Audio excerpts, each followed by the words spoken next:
Baik, salam jumpa kembali dengan saya Edi Tani.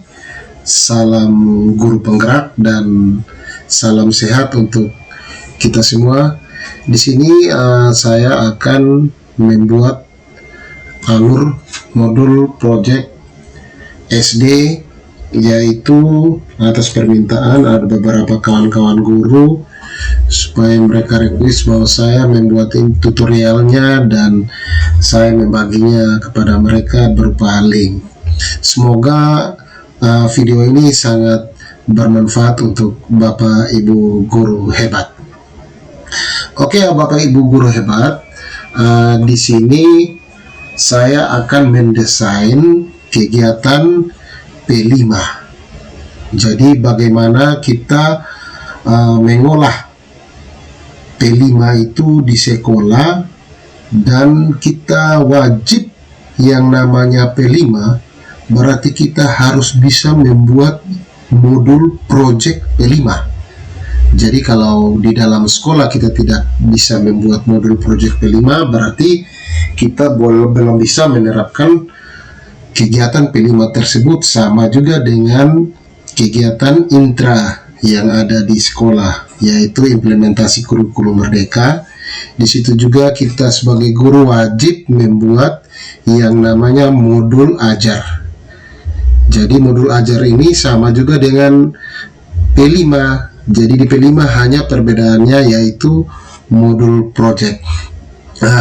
Oke, baik, Bapak Ibu guru, di sini dalam mendesain kegiatan P5 ada beberapa tahap yang saya ingin sampaikan, yaitu pertama bahwa alur perencanaan P5 itu ada 5 tahap. Yang pertama itu di sekolah kita wajib membentuk yang namanya tim fasilitator. Setelah itu tahap yang kedua adalah kita mengidentifikasi tingkat kesiapan satuan pendidikan. Dan yang ketiga itu kita merancang dimensi tema dan alokasi waktu. Dan yang keempat itu bagaimana kita menyusun modul project. Ya, yang keempat ini yang paling utama ini Bapak Ibu. Dan yang terakhir itu bagaimana kita merancang strategi pelaporan hasil project. Baik Bapak Ibu, kita langsung masuk ke tahap 1, yaitu membentuk fasilitator. Baik Bapak Ibu, di sini ditampilkan bahwa sebelum kita melaksanakan kegiatan P5, setidaknya kita harus mengikuti alur-alur yang sudah disampaikan oleh pemerintah, yaitu yang pertama itu kita harus membentuk tim fasilitator kegiatan P5, yaitu menentukan koordinator P5, bisa waka kurikulum atau guru yang berpengalaman, bisa juga per jenjang. Jadi silakan Bapak Ibu membuat dan menentukan, terutama Bapak Ibu kepala sekolah menentukan koordinatornya, dan bisa juga dari wakil kepala sekolah atau salah satu guru yang sudah berpengalaman dalam membuat modul project. Yang kedua adalah sekolah membentuk tim fasilitator yang terdiri dari guru yang JP mapelnya berkurang. Di sini Bapak Ibu, adanya P5 ini juga membantu beberapa kawan-kawan guru yang terutama mereka yang tidak mendapatkan jam atau kekurangan jam untuk sertifikasi.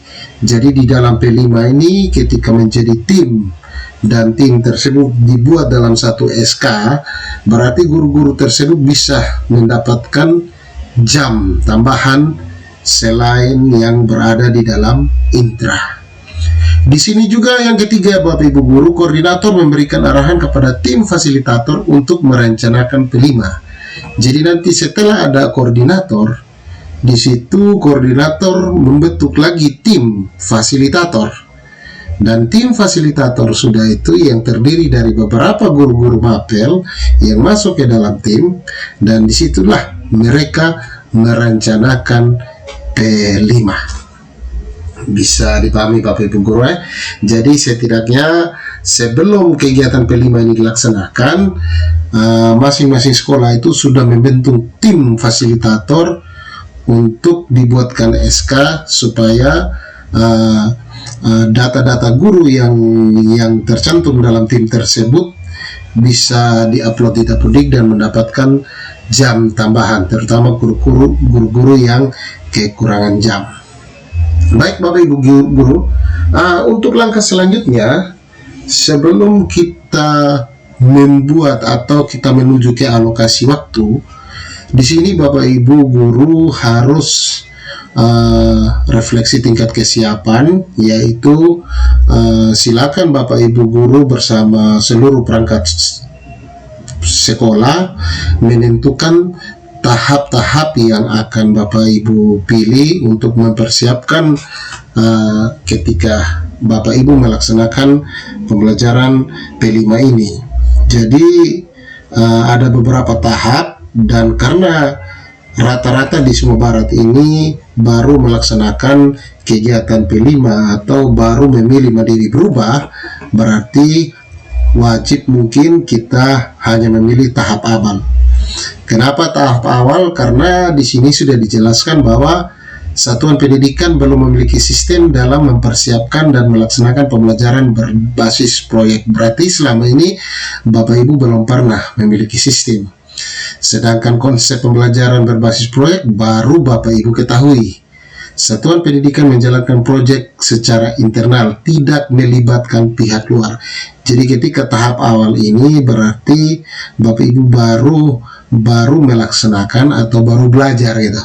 Sedangkan tahap berkembang ini dia sudah menjalankan pembelajaran berbasis proyek, yaitu bisa melibatkan pihak luar.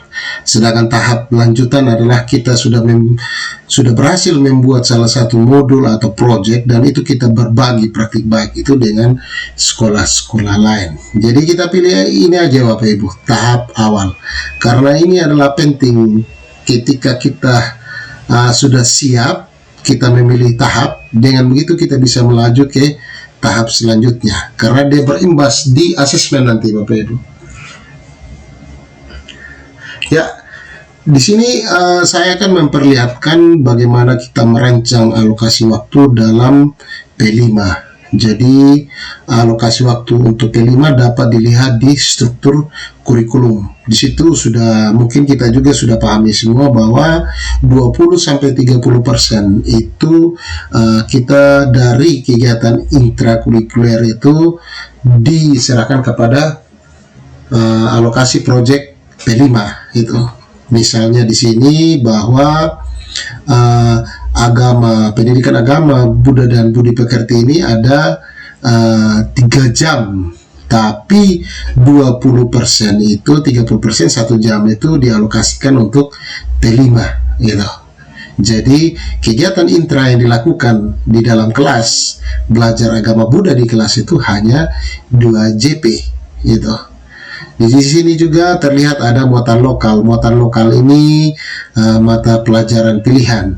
Jadi di sini contohnya ini saya ambil SMP, bahwa untuk 1 tahun itu SMP melakukan mendapatkan JP untuk P5 itu 320 JP. Sedangkan intra di dalam kelas itu melaksanakan di SMP itu melaksanakan 928 JP. Yang angka 29 ini Bapak Ibu jangan 29 ini berarti minggu. Dalam 29 JP dalam seminggu gitu. Dan 29 ini ingat, kita kembali ke kurikulum merdeka untuk kegiatan intra itu tidak termasuk dengan mata pelajaran pilihan. Jadi 29 ini mata pelajaran intra yang ada di dalam dan tidak termasuk mata pelajaran pilihan. Jadi kalau ditambah intra sama kurikulum sama P5, berarti pembelajaran yang kita harus ajarkan selama 1 tahun di sekolah tersebut adalah 1248. Ini untuk 1 kelas saja ya. Ini untuk SMP, sama juga dengan SD. Kalau SD di sini pasti 252 JP lah untuk untuk P5-nya. Oke, baik.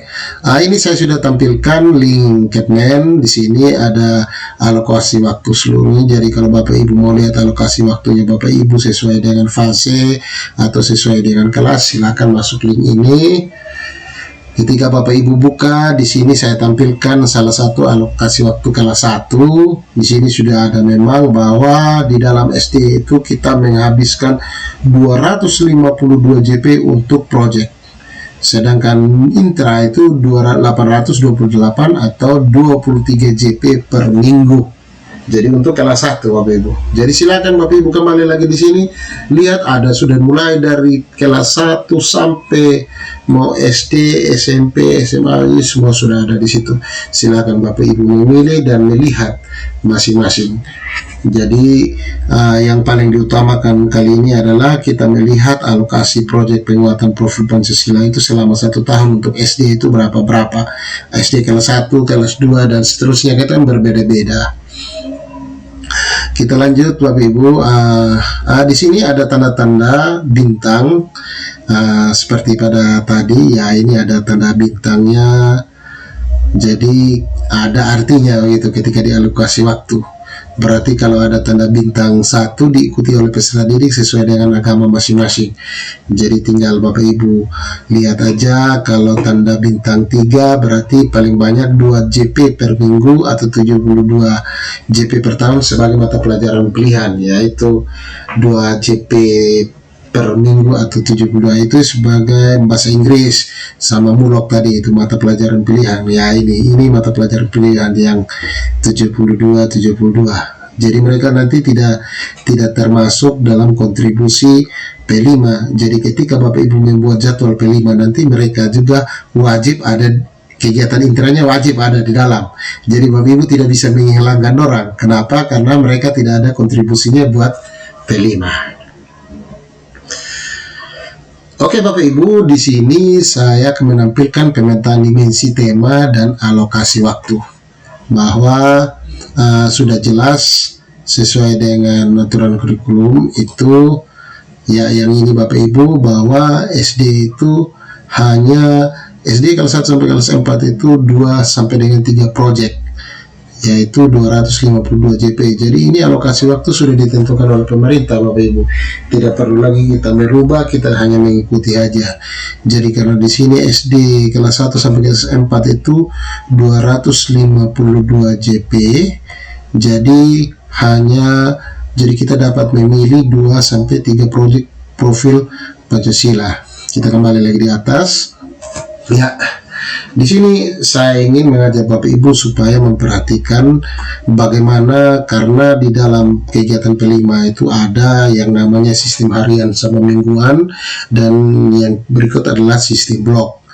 Jadi coba kita perhatikan, nanti Bapak Ibu mendapatkan yang namanya kalender pendidikan dari Dinas Pendidikan. Di situ mungkin bukan baru lagi, setiap mulai awal pembelajaran itu kita harus menghitung minggu efektif yang didapat dalam Kabupaten Sumbawa Barat ini berapa. Kita menghitung semua minggu efektifnya berapa.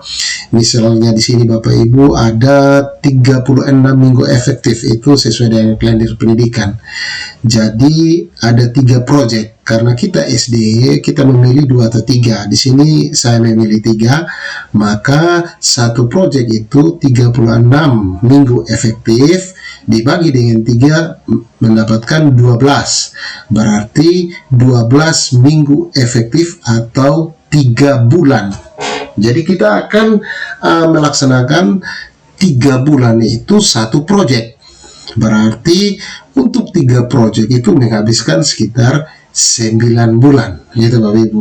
Jadi silakan Bapak Ibu menghitung minggu efektifnya berapa.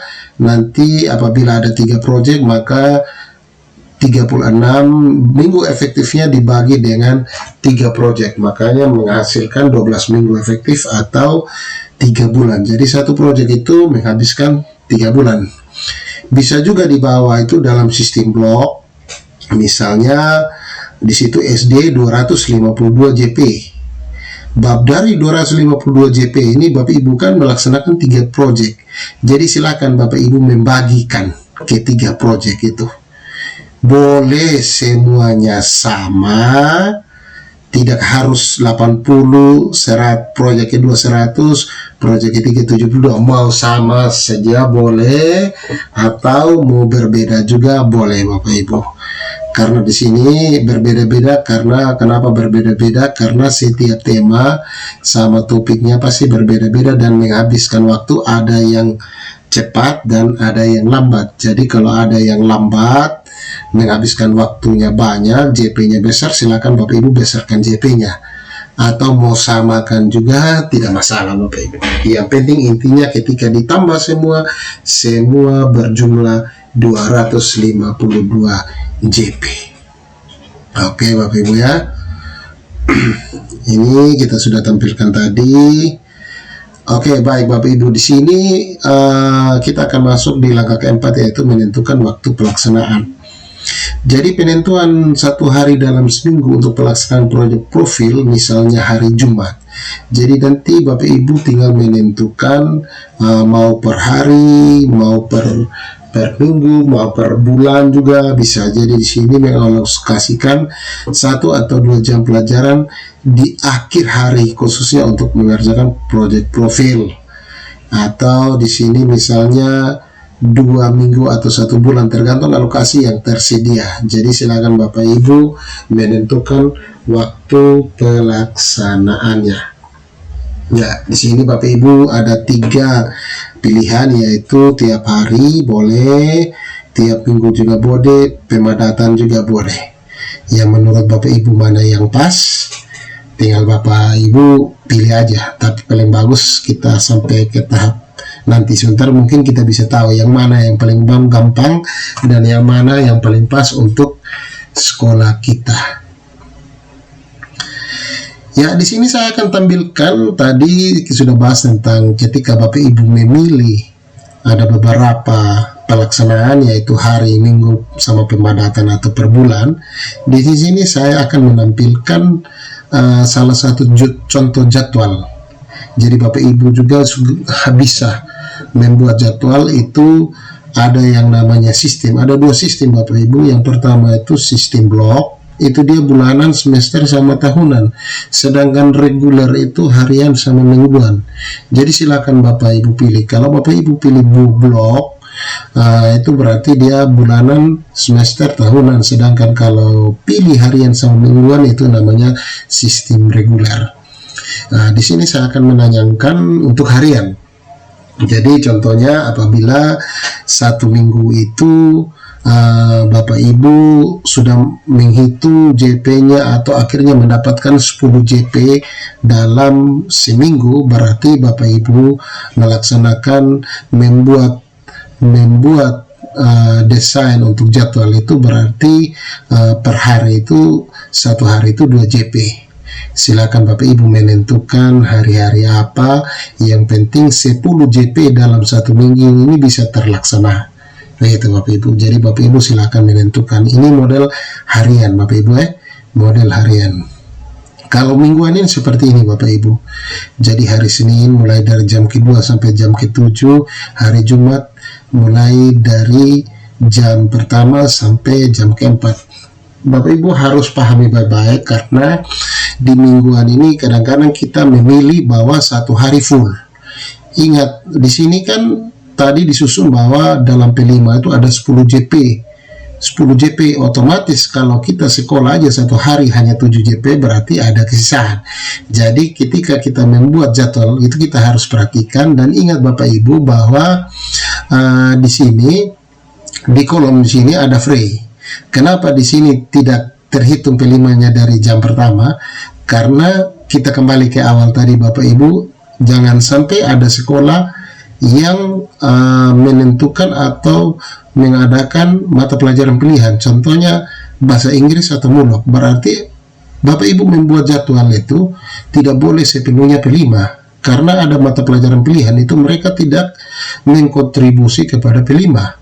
Makanya di sini mungkin ada kosong, hari Jumatnya kosong, ada beberapa, tapi mata pelajaran pilihan itu tetap mengisi itu. kecuali mata pelajaran yang mengkontribusi kepada P5, itu mereka bisa melaksanakan di luar dari jadwal P5, misalnya hari Selasa, Rabu, Kamis. Sedangkan mata pelajaran yang tidak memiliki kontribusi untuk P5, setiap ada jadwal P5 mereka juga berhak untuk mendapatkan hari dan jadwal. Untuk bulanan Bapak Ibu, di sini mungkin Bapak Ibu bisa memilih bulan pertama, kedua, ketiga, dan keempat. Jadi silakan Bapak Ibu menentukan bulan keberapa Bapak Ibu akan melaksanakan P5. Setelah itu berarti bulan pertama, kedua, dan ketiga itu melaksanakan intra. Begitu juga dengan semester sama tahunan. Mungkin di sini saya akan menjelaskan Bapak Ibu agak sedikit berbeda dengan harian, blok sama harian minggu, harian sama blok. Kalau seandainya di sini Bapak Ibu melaksanakan intra itu tadi satu mata pelajaran misalnya 3 JP, tapi 1 JP kan untuk intra, sisa 2 JP. Tapi ketika sistem blok begini Bapak Ibu utuh mengajar 3 JP, tidak lagi kontribusinya untuk P5 itu dikurangi, tidak. Jadi sesuai alokasi waktu tadi, misalnya saya mata pelajaran PJOK 3 jam, karena 1 jam sudah diserahkan P5, berarti saya melaksanakan intranya 2 jam. Tapi kalau menggunakan sistem blok Bapak Ibu harus full melaksanakan pembelajaran 3 JP. Nanti di sini P5 juga akan mendapatkan 3 JP. Jadi ketika kita melaksanakan P5, 3 JP itu kita akan laksanakan di P5. Berarti full 3 JP-nya full selama 1 bulan ini. P5 3 JP full Bapak Ibu. Bisa Bapak Ibu. Begitu juga dengan semester sama tahunan. Baik Bapak Ibu, tadi kita sudah menentukan jadwal. Di sini ada beberapa tips memilih tema Bapak Ibu. Kayak tadi saya sudah jelaskan bahwa kita wajib tahap kesiapan satuan pendidikan menentukan tahap kesiapan. Di sini ada kalender belajar nasional, kita harus melihat kalender minggu efektif, yang libur, atau mungkin ketika Bapak Ibu memilih tema bahwa tidak lama lagi 17 Agustus, tema apa yang pas. Apabila mau mungkin hari raya besar, mungkin ada tema-tema sesuatu, jadi silahkan Bapak Ibu melihat kalender supaya Bapak Ibu bisa mengangkat isu-isu hangat atau topik yang sedang hangat ketika mungkin ada acara besar ke apa. Jadi setelah itu di setiap tahun ajaran tema dapat dilakukan secara berulang. Jadi di sini Bapak Ibu apabila kelas 1 sudah naik di kelas 2, kelas 2 naik kelas 3 dan seterusnya, berarti tema itu boleh diulang di kelas 1 itu dengan tema yang sama gitu Bapak Ibu. Jadi mungkin mereka berpikir bahwa ini kenapa tema yang sama terus ketika kami naik kelas tema yang sama. Ya, tema boleh sama Bapak Ibu, tapi dia punya alur sama dia punya proses itu pasti berbeda. Jadi silakan mau yang berbeda juga boleh, tapi di setiap tahun ajaran tema dapat dilakukan secara berulang, tidak masalah. Karena kelas 2 ketika kelas 2 naik kelas 3 meskipun tema yang sama, tapi mungkin perjalanan sama prosesnya itu modulnya itu berbeda, tidak sama dengan waktu mereka masih kelas 2. Baik Bapak Ibu, di sini setelah itu Bapak Ibu bisa menentukan dimensi atau tema. Jadi di sini ada gambar Bapak Ibu, ada gambar di sini ada gambar dimensi. Karena apa? Di sini ini paling penting Bapak Ibu. Makanya ini selalu ditempel di kelas-kelas bahwa kegiatan intrakurikuler itu CP itu akhirnya menjadi ATP sama modul ajar itu berpaduan pada surat BSKP. Terus juga di sini P5-nya yaitu kita menentukan tema dan menjadi modul project, semuanya berpaduan pada dimensi, yaitu BSKP 009 HKR 2022. Jadi semua saling berhubungan dan akhirnya tercipta yang namanya pembiasan, yaitu budaya sekolah. Baik Bapak Ibu, disarankan, pemerintah menyarankan bahwa untuk memilih 2 atau 3 dimensi yang paling relevan untuk menjadi fokus sasaran proyek profil pada 1 tahun ajaran. Jadi nanti Bapak Ibu hanya bisa memilih 2 sampai 3 dimensi Bapak Ibu. Memang di sini kan ada beberapa dimensi, 1, 2, 3, 4, 5, 6. Ada 6 dimensi Bapak Ibu. Tapi Bapak Ibu hanya disarankan kalau bisa hanya memilih 2 sampai 3. Dan sebaiknya jumlah dimensi profil-profil Pancasila yang dikembangkan dalam satu proyek profil tidak terlalu banyak agar tujuan pencapaian proyek profil jelas dan terarah. Jadi kenapa disarankan itu 2-3? Salah satunya itu supaya tujuan itu tercapai dan dia itu terarah. Di tahap pengembangan modul proyek profil, penentuan dimensi sasaran ini akan dilanjutkan dengan penentuan elemen dan sub-elemen. Jadi nanti di dalam kita membuat modul juga itu ada yang namanya elemen sama sub-elemen. Begitu juga waktu kita membuat modul ajar juga, ya sudah pasti di setiap CP itu ada elemen-elemennya, dia sama juga seperti modul project.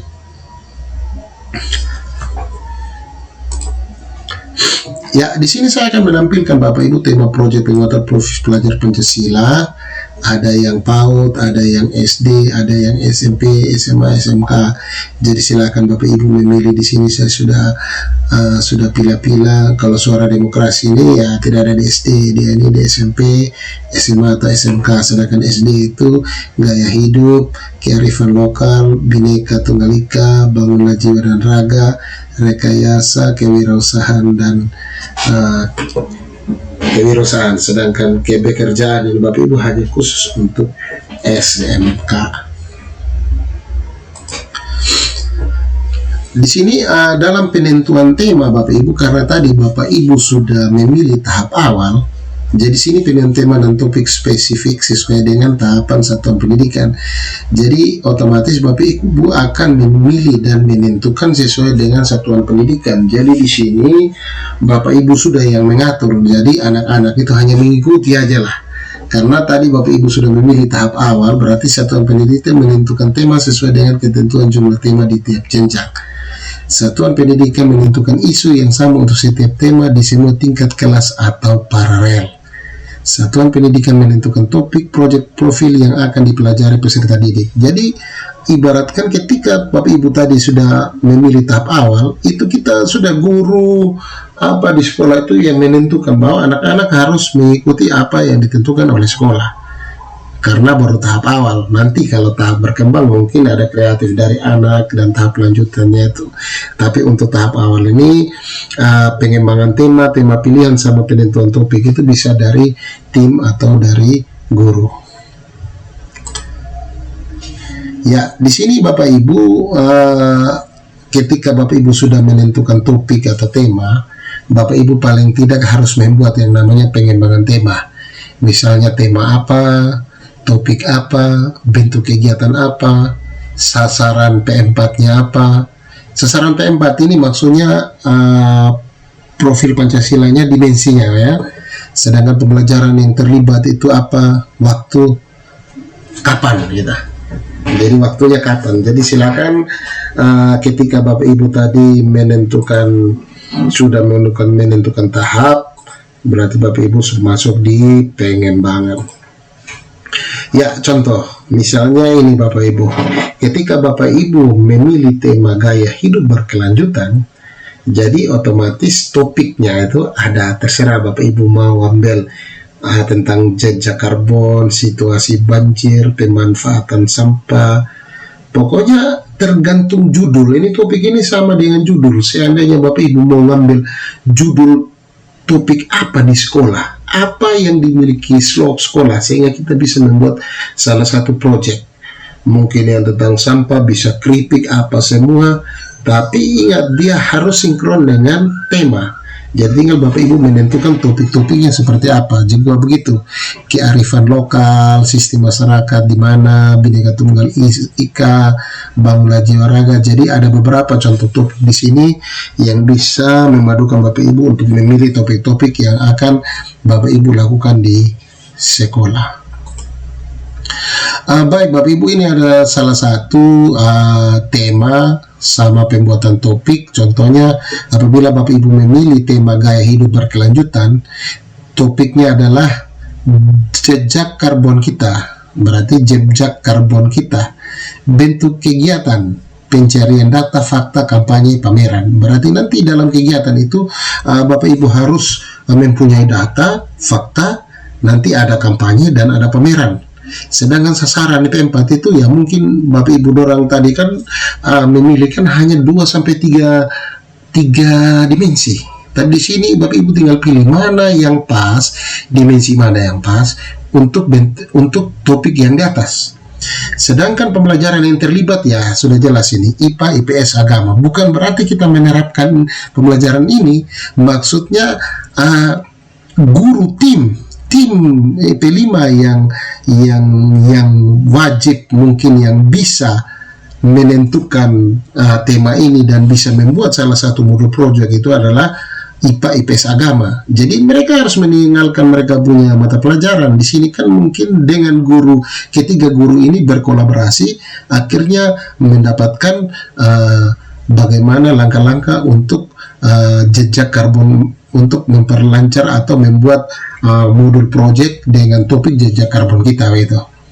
Sedangkan waktu adalah sesuai jadwal, misalnya semester 1 pada bulan Juli sampai September. Jadi silakan sebelum Bapak Ibu membuat modul project, setidaknya Bapak Ibu menentukan pengembangan tema supaya betul ketika nanti berjalan sudah sesuai dan itu bisa berjalan dengan lancar. Ya, baik Bapak Ibu. Di sini kita akan masuk di menyusun modul project.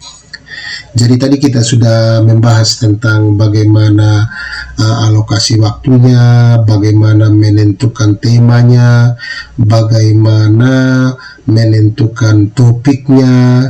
Sekarang pada intinya adalah bagaimana kita menyusun modul project. Jadi modul project penguatan Proof Pancasila merupakan dokumen yang berisi tujuan. Jadi di dalam ini ada berisi tujuan, langkah-langkah, media pembelajaran, dan asesmen. Begitu juga di modul ajar Bapak Ibu. Ada tujuan, ada langkah-langkah, ada media, dan asesmen. Jadi tidak terlalu banyak perbedaan antara modul ajar sama project. Jadi dia punya alur juga hampir sama dengan modul ajar Bapak Ibu. Oke, di dalam komponen modul project itu ada beberapa komponen, yang itu pertama itu profil modul, tujuan, aktivitas, sama asesmen. Jadi sama juga modul ajar juga, tujuan, langkah-langkah, asesmen. Profil modulnya ya pasti ada di modul ajar. Jadi hampir sama juga Bapak Ibu dengan modul ajar.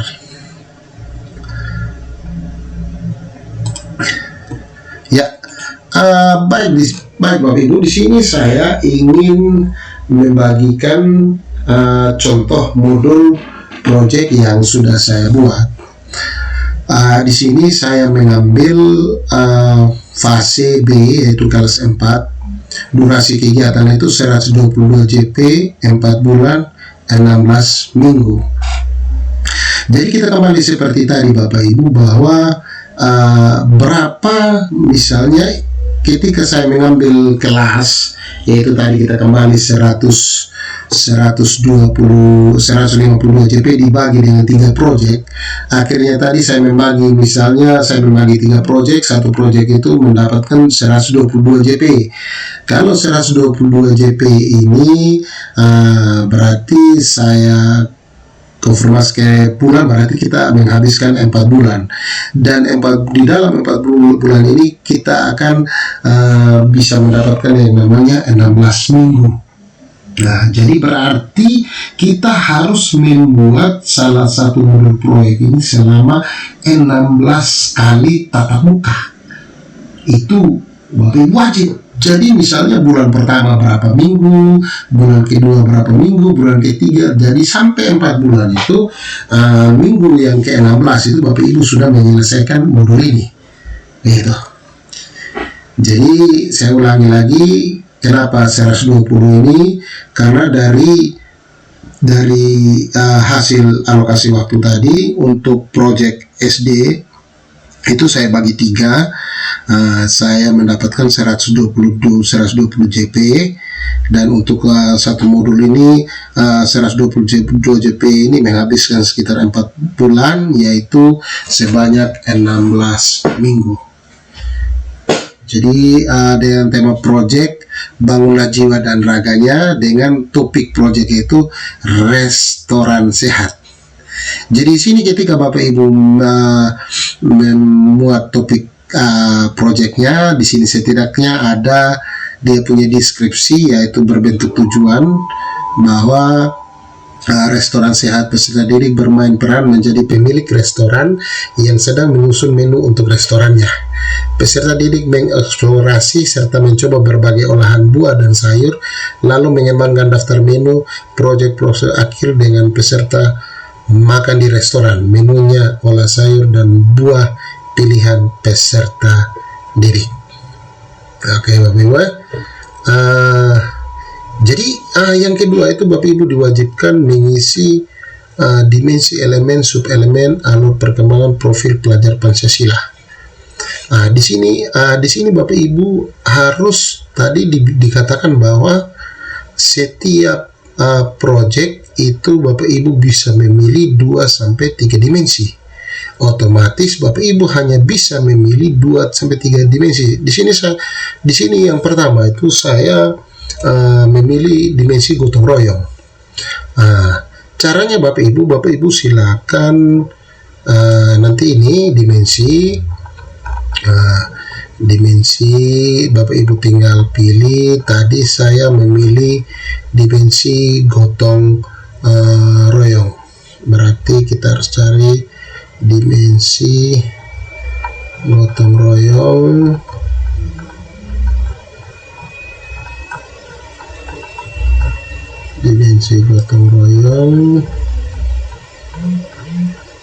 Ya, ini Bapak Ibu dimensi gotong royong. Yang elemennya kolaborasi, sub elemennya kerjasama. Jadi ini kolaborasi, sedangkan sub elemennya kita lihat di sini. Sub elemennya ya ini ada kerjasama.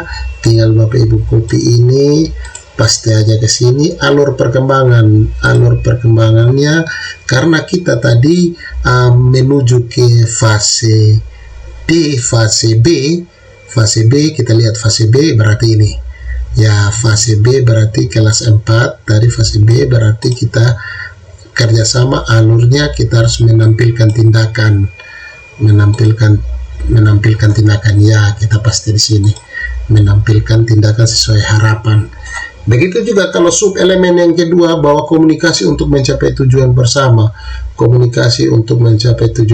Ya, silakan Bapak Ibu ambil ini dan ambil waktu di fase D ini Bapak Ibu. Silakan langsung copy di sana. Jadi semuanya sudah ada di sini, sudah ada di dimensinya, tinggal kita tentukan. Begitu juga yang kedua saya mengambil kreatif. Nanti silakan cari yang kreatif, mana dimensi kreatif, dimensi mandiri, dimensi bernalas kritis, sama di sini ada dimensi kreatif ini Bapak Ibu. Silakan kita lihat sub elemennya apa, misalnya menghasilkan gagasan orisinal. Ya, ini elemennya, menghasilkan gagasan yang orisinal. Ingat di fase B otomatis mengeksplorasi kira-kira, tapi Bapak Ibu jangan langsung ambil gitu. Bapak Ibu harus melihat pas kok tidak dengan kita punya tema. Perusahaan sesuai dengan minat. Kalau sudah oke, silakan diambil, dipastikan di alur perkembangan. Bisa Bapak Ibu, itu untuk dimensi, untuk elemen. Sedangkan tujuan proyek, di sini tujuan proyek adalah tujuan dari ketika Bapak Ibu melaksanakan proyek itu apa yang harus hasilkan, apa yang akan Bapak Ibu pikirkan nanti. Ketika Bapak Ibu melaksanakan itu, apa-apa saja tujuannya, menampilkan tindakan sesuai dengan harapan tujuan kelompok, memunculkan gagasan, silakan Bapak Ibu. Setelah itu deskripsi singkat, Bapak Ibu menceritakan proyek itu melibatkan siswa kelas berapa, usia berapa, sebagai pemilik restoran mereka akan mengeksplorasi berbagai olahan dan sayur seperti apa, nanti deskripsinya tinggal Bapak Ibu buat. Di sini alur kegiatan. Alur kegiatan ini ada beberapa Bapak Ibu. Jadi misalnya ini Bapak Ibu memilih alur kegiatan pengantar, eksplorasi, performa, pengembangan. Jadi di dalam alur kegiatan itu ada beberapa. Di sini juga saya sudah siapkan Bapak Ibu. Ini lihat untuk alur kegiatan proyek Pancasila itu ada yang model pertama, model kedua, model ketiga, dengan model keempat sama model kelima. Tinggal Bapak Ibu pilih saja yang mana suka Bapak Ibu. Mungkin pengantar, mau kenali dulu, selidiki, lakukan. Kalau di sini tadi dia pengantar, eksplorasi, performa. Berarti dia saya menggunakan model yang kelima ini. Jadi alur itu tinggal kita pilih alur yang mana yang kita suka, tinggal kita lanjutkan saja. Untuk pertanyaan pemantik itu wajib, pertanyaan pengantar, apa yang kita ketahui tentang makanan sehat, ini sama juga seperti modul ajar. Jadi ketika sebelum kita melakukan proyek, setidaknya kita memberikan pembelajaran kepada anak, apa-apa saja pertanyaan untuk eksplorasi, untuk performa, untuk pengembangan. Jadi itu penting untuk pertanyaan pemantik. Yang berikut adalah aktivitas. Ya, Bapak Ibu di sini tadi saya jelaskan bahwa ini minggu pertama. Jadi Bapak Ibu harus membuat modul ajar atau langkah-langkah dari minggu pertama sampai ke minggu ke-16. Lihat ya Bapak Ibu. Jadi 16 itu terakhir itu perayaan belajar. Jadi bayangkan Bapak Ibu harus buat minggu pertama apa yang harus dibuat, minggu kedua apa yang harus dibuat, minggu ketiga apa yang harus dibuat. Begitu sampai dengan minggu ke-16 yaitu perayaan belajar di situ. Jadi silakan Bapak Ibu membuat modul tersebut sampai dengan minggu yang sesuai dengan alokasi waktu yang sudah Bapak Ibu buat. Bisa Bapak Ibu ya? Terus alat dan bahan ajar yang perlu dipersiapkan. Ya, di sini alat sudah pasti apa aja, bahan apa-apa saja, media ajar apa-apa saja, silakan Bapak Ibu. Ini sama juga seperti modul ajar. Terus asesmen sudah jelas, ada asesmen awal, ada formatif dan sumatif. Terus penilaian diri dan penilaian antar teman itu wajib, ada deskripsinya, bentuk penilaiannya, tujuannya apa, itu wajib di dalam modul project. Terus lampirannya, karena tadi ada asesmen awal, silakan soalnya seperti apa. Terus ada instrumen observasi. Jadi ini wajib Bapak Ibu juga harus membuat instrumen observasinya. Kira-kira misalnya si A sudah sampai kemana, kerja sama tim dia sampai di mana. Kalau dia sudah baik sekali berarti skornya 5. Jadi instrumen observasinya wajib ada. Dengan begitu kita bisa tahu dari masing-masing anak itu ada perubahan karakter atau tidak. Terus instrumen penilaian antar teman. Silakan mereka menilai antar teman seperti apa. Terus instrumen penilaian diri. Jadi ini model kayak macam seperti refleksi. Seberapa aktif saya berkontribusi dalam kelompok dalam merencanakan menu performa restoran. Ya, silakan bisa juga Bapak Ibu berikan kepada mereka. Dan asesmen sumatif. Ya, ini adalah asesmen akhir. Nanti dari hasil asesmen ini mereka penilaian mereka akan kita cantumkan pada raport. Jadi ada rubrik pencapaian di sini, apakah anak tersebut sudah masuk kategori sangat berkembang, keaktivitasnya bagaimana, keterampilan refleksinya bagaimana, Bapak Ibu sudah bisa. Sedangkan akhir pengembangan topik alur asesmen. Jadi ingat Bapak Ibu, ketika Bapak Ibu menentukan contoh tema, otomatis Bapak Ibu juga harus menentukan topiknya apa. Jadi ini ada beberapa contoh tema suara demokrasi, sudah pasti topiknya merancang alur pemilihan pengurus OSIS. Jadi silakan di sekolah menentukan tema sama menentukan topiknya, terus contoh alur juga kegiatan saya sudah jelaskan lagi, nanti Bapak Ibu yang menentukan contoh alurnya seperti apa. Nanti rubrik penilaian akhir raport itu pasti berbentuk seperti ini Bapak Ibu.